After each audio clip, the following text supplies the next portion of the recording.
So my baby's having surgery today. My tree. Yeah.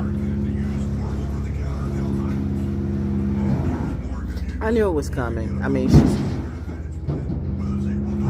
she's growing beautifully, but there are a lot of power lines, and the lines aren't moved under yet, which they will in time, but for right now, they're not. And I knew the way things are, and with El Nino coming,